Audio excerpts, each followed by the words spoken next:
Salut tout le monde, je suis content de vous retrouver pour qu'on débriefe la 14e étape du Tour d'Espagne 2024, l'étape la plus longue de ce Tour d'Espagne, 200 km au programme. On peut noter aussi le point culminant du Tour d'Espagne avec la dernière difficulté de cette journée, le Puerto de l'Etariegos. Dans le premier tiers de course, 6 coureurs en tête de course, à savoir Isaac Del Toro pour UAE, Jonathan Narvaez pour Ineos, Victor Campenaerts pour Lotto, Harold Terrada pour Astana, Marco Frigo pour l'Israël Première Tech et Sandro Meurice pour l'Alpecin, équipe de Cadengroves.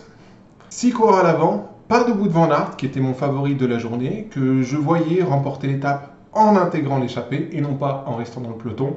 Ce qu'on peut constater derrière en revanche, c'est que ce n'est pas l'équipe Decathlon, équipe du porteur du maillot rouge Ben O'Connor qui va prendre le lead du peloton, mais bien la Visma pour Wout van Aert. Visma a essayé d'emmener Van Aert pour un sprint à Villablino et ils ne sont pas passés loin de la vérité. L'échappée est donc extrêmement bien contrôlée par la Visma de Wout van Aert. 1 minute d'écart seulement à 40 km de l'arrivée avant d'entamer la dernière ascension de la journée. Une montée longue de 22 km, pourcentage moyen entre 4 et 5%, ce n'est absolument pas difficile. Et on va donc avoir un bras de fer échappé Visma dans cette dernière bosse. Et vous allez voir que pour les échappés, ça va être extrêmement compliqué. Déjà, dès le pied, Jonathan Narvaez accélère.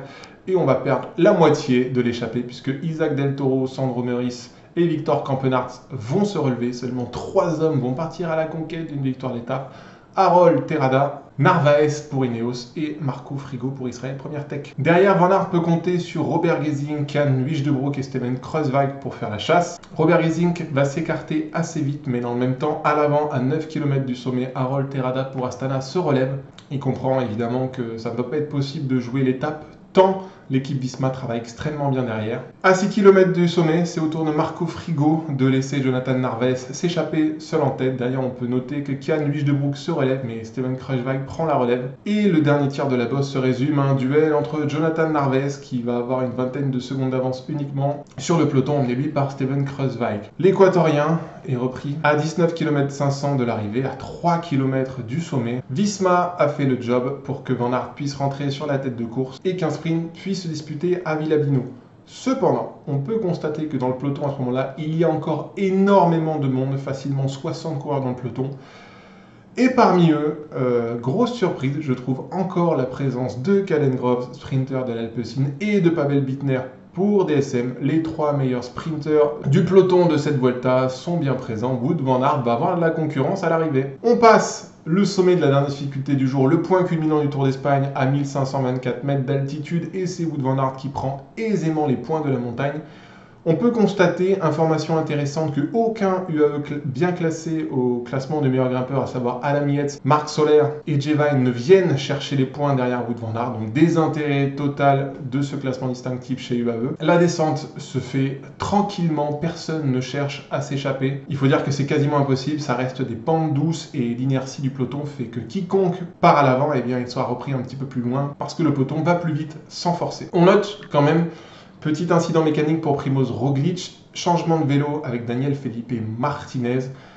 Petit moment de stress qui m'a sorti de ma sieste, parce qu'il faut avouer que l'étape du jour n'était pas très intéressante. Ça arrive, des étapes de transition. Mais rien d'inquiétant pour Primoz Roglic qui va réintégrer tranquillement le peloton. Dans le final, Alpecin vient se placer en tête de peloton. On peut encore voir 4 équipiers autour de Cadengroves lui préparer le sprint. Ils vont se placer à 4-5 km de l'arrivée. Et donc, on va avoir un emballage final dans une étape de montagne entre Wout van Aert, Cadengroves et Pavel Bittner. Nous voilà revenus à la première semaine du Tour d'Espagne. C'était assez risible. Après, je pense qu'on y reviendra rapidement après le classement d'étape. C'est vrai que la dernière difficulté n'était absolument pas difficile et que ça a été assez aisé pour beaucoup de coureurs de s'accrocher tranquillement dans le peloton, de profiter de l'aspiration pour monter sans difficulté les 22 km de bosse qu'il y avait dans le final. Et donc on a un dernier emballage assez propre, je trouve, cette courbe aux 500 mètres sur la gauche, 1,90, que prend le lanceur de Cadengroves en tête, Cadengroves en deuxième position, Wout van Aert qui arrive à prendre la 3e place, petit écart quand même dans le virage,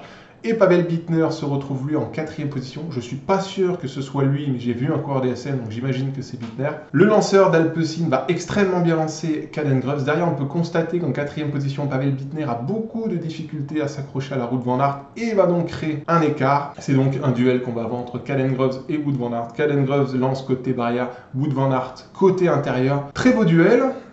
Et ce duel va tourner à l'avantage de Caden Groves qui va venir remporter sa 2e étape sur ce Tour d'Espagne 2024 et donc venir battre pour une 2e fois Wout van Aert sur un sprint massif. Résumé d'étape assez court, il faut dire que ça n'a pas été une étape extrêmement spectaculaire, faute certainement à une dernière bosse certes longue mais pas suffisamment compliquée pour créer des écarts. Au général, il ne se passe rien.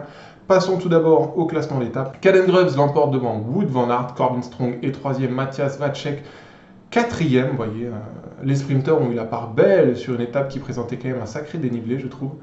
Pour Mikel vient faire 5e, Filippo Baroncini pour le 6, Guglielmi Livens, Berazategui et Carlos Canal concluent le top 10 au classement général. Pas de changement, je vous le montre rapidement. Ben O'Connor a toujours 1 minute 21 d'avance sur Primoz Roglic, Mas est 3e, Carapaz et Landa 4 et 5, Carlos Rodriguez 6, Lipovic, Gall, Gaudu et Yates concluent le top 10. Je n'ai pas particulièrement de points sur lesquels j'aimerais revenir sur cette étape. On peut quand même constater que Visma a fait 90% de l'étape en tête de peloton pour venir se faire manger dans le final par Alpecin. Wout van Aert s'est fait surprendre par la présence de Caden Groves en tête de peloton, qui a su garder contact dans la dernière difficulté. Honnêtement, Alpecin a fait le job extrêmement bien. Ils ont mis Sandro Meurice à l'avant, pas besoin de rouler derrière pour contrôler une échappée et montrer que Caden Groves pouvait passer cette bosse.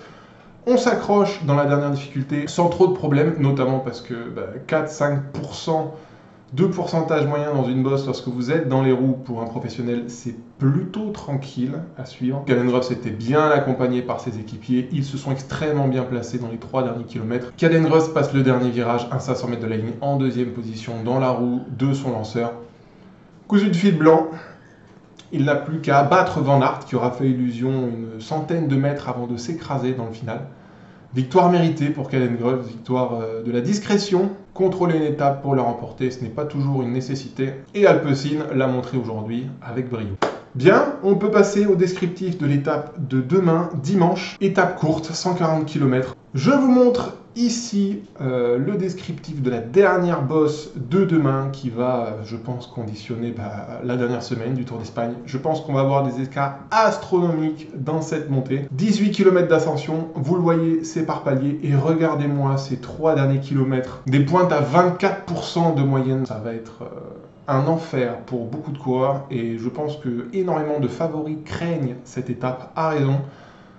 J'imagine bien un duel entre Enric Mas et Primoz Roglic qui ont montré depuis le début du Tour d'Espagne qu'ils étaient les 2 plus forts de l'ensemble des favoris. On va quand même garder un œil sur Richard Carapaz et Mikel Landa qui se débrouillent extrêmement bien sur ce type d'ascension. J'attends de bonnes choses évidemment aussi de Carlos Rodriguez et de David Gaudu. Pour Decathlon, je vois bien Ben O'Connor perdre son maillot rouge demain. Ça va être difficile de tenir les roues déjà dans les 2 tiers de la bosse. Si jamais il y parvient dans les 3 derniers kilomètres, je pense qu'il va se faire détruire définitivement par Primoz Roglic, qui devrait reprendre demain le pouvoir et s'avancer en 3e semaine avec une avance confortable sur Enric Mas pour un 4e sacre sur la Vuelta. C'est à noter quand même. Est-ce que les échappés ont une chance ? Je ne pense pas. Écoutez, à l'image de ce que je voyais sur l'étape d'hier, je vois bien Red Bull contrôler la course demain, faire gros tempo dans la dernière ascension. Et lorsque Daniel Felipe Martinez, Vlasov et Lipovic s'écarteront, Primoz Roglic fera le spectacle pour, je pense, venir prendre la victoire d'étape. Est-ce qu'Enric Mas peut lui contester quoi que ce soit ? Je l'espère, pour le spectacle et pour le suspense en dernière semaine. Maintenant, avec ce qu'on a vu hier, ça va être compliqué. Donc, pronostic, Primoz Roglic vainqueur, Enric Mas et Mikel Landa en 2e et 3e position. On débriefe tout ça ensemble. Demain, c'est une étape à ne pas manquer. Je suis convaincu que c'est l'étape où Roglic va prendre le rouge, le pouvoir et ne plus le lâcher jusqu'à Madrid. Allez, c'est tout pour moi. Je vous laisse ici. On se revoit demain soir pour débriefer la grosse étape et la dernière montée vers Cuito Negro demain. Ça va être une étape fantastique, fantastique. On va voir de très belles choses, j'en suis convaincu. Allez, d'ici là, portez-vous bien, prenez soin de vous et à demain. Bonne soirée, ciao.